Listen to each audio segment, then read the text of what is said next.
सबका साथ सबका विकास की बात कहने वाली भाजपा सरकार में गांव नाथूपुर की हाल बेहाल हो गया। गलियों से भरे सीवर के पानी ने ग्रामवासियों को जीना मुहाल कर दिया। गुड़गांव विधानसभा से आम आदमी पार्टी के प्रत्याशी वीर सिंह उर्फ बीरू सरपंच गांव नाथूपुर में जनसंपर्क अभियान के लिए पहुंचे।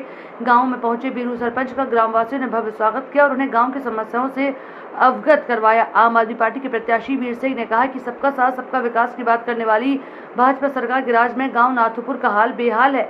गांव से 100 मीटर की दूरी पर सभी सुविधा उपलब्ध है, जबकि गांव नाथूपुर मूलभूत सुविधाओं के लिए तरस रहा है। उन्होंने कहा कि जब गांव के लोग बराबर का टैक्स देते हैं तो सरकार की जिम्मेदारी बनती है कि गांव वासियों की मूलभूत सुविधाएं प्रदान करें।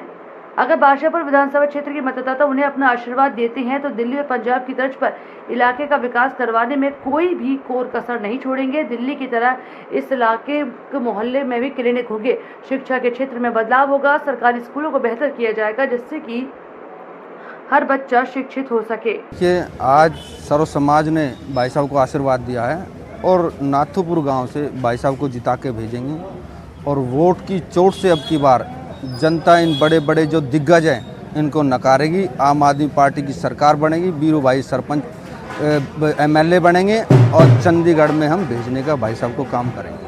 जिस तरह से नाथूपुर के हालात हैं उसको क्या कहेंगे? देखिए, नाथूपुर के हालात के लिए तो मैं ही बैठा हूँ, बीरू भाई को तो बाद में बुलाएंगे, जो हम मुझसे नहीं होगा।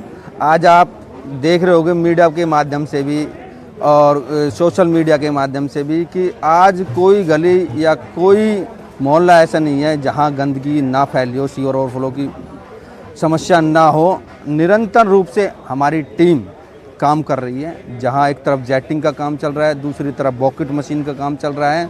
आपने देखा होगा पिछली बार जब हमने उद्घाटन किया था बॉकेट मशीन का, तो उस टाइम पे सर्व समाज ने उसका उद्घाटन किया था क्योंकि वो सर्व समाज के लिए, सेवा के लिए चल रही थी। तो निरंतर रूप से हमारा काम चल रहा है और यहाँ गांव नाथूपुर से मैं भाई साहब को आश्वासन दिलाता हूँ कि ज़्यादा से ज़्यादा मतों से भाई साहब को यहाँ से जिता के भेजेंगे। देखो, बद से बदतर तो इन सरकारों ने बढ़ाया है। जितने भी आज तक हमने जो अपने यहाँ के जो विधायक जो विधानसभा के अंदर जो चुन के भेजे, उनके लिए जनता के लिए कोई दर्द नहीं था। वो अपने लिए विधानसभा गए थे, जनता के लिए विधानसभा नहीं गए, इसलिए बद से बदतर है।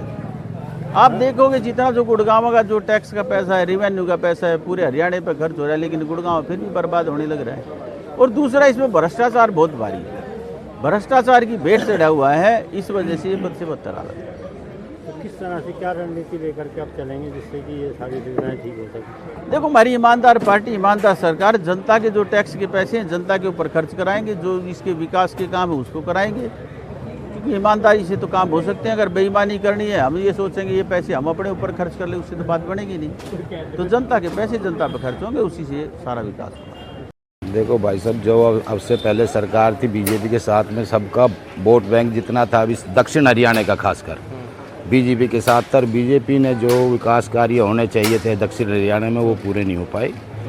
ना ही यहाँ पे पानी की निकासी है, सीवर सफाई है, रास्ते की सफाई है।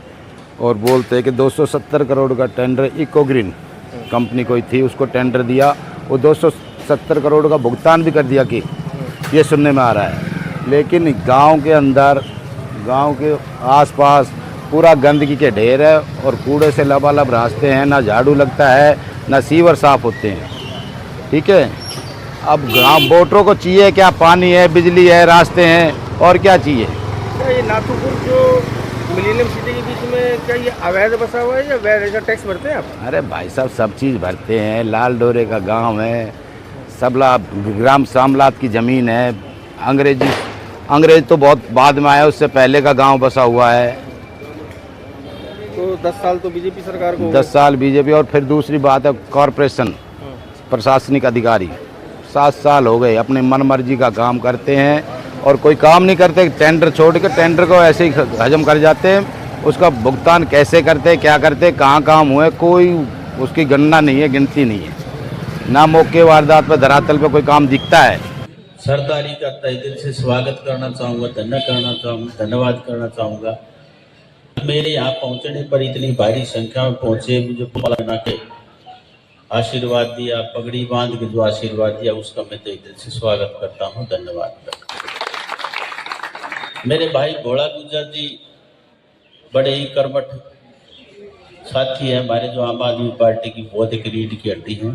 बहुत मजबूती से आपके बीच में खड़े रहते हैं, लड़ाई भी लड़ते हैं। भाई धीरज यादव जी जो ओबीसी सेल के प्रदेश के अध्यक्ष हैं, रितु दहिया जी जो जिला नजफगढ़ से अध्यक्ष हैं उसकी जिला की, मेरे सभी सम्मानित बुजुर्गों, देखो चुनाव के टाइम पे तो वोट मांगने के लिए और हमारा बटन है झाड़ू का, तीसरे नंबर का मशीन में बटन है, आपने उसको दबा दबा के पहले नंबर पे करना है जब झाड़ू जीता है। देखो दो की बंधुओं, और मैं अपने नाथूपुर की गांव में भाई वीरू सरपंच का पहुंचने पे बहुत बहुत हार्दिक स्वागत करता हूं, अभिनंदन करता हूं, और इनके साथ इनकी पूरी टीम का अपने गांव नाथूपुर पर पहुंचने पर हार्दिक अभिनंदन है, स्वागत है। आज जो गुरुग्राम के हालात हैं वो किसी से छिपे और दबे नहीं हैं। आज किसी भी मैं तो बात करता हूँ अपने नाथूपुर गांव की, आज आप किसी भी मोहल्ले में चले जाइए, किसी भी गली में चले जाइए, निकलने तक के लिए रास्ते नहीं है। हर जगह आपको सीवर ओवरफ्लो की समस्या मिलेगी, हर जगह आपको कूड़े की समस्या मिलेगी।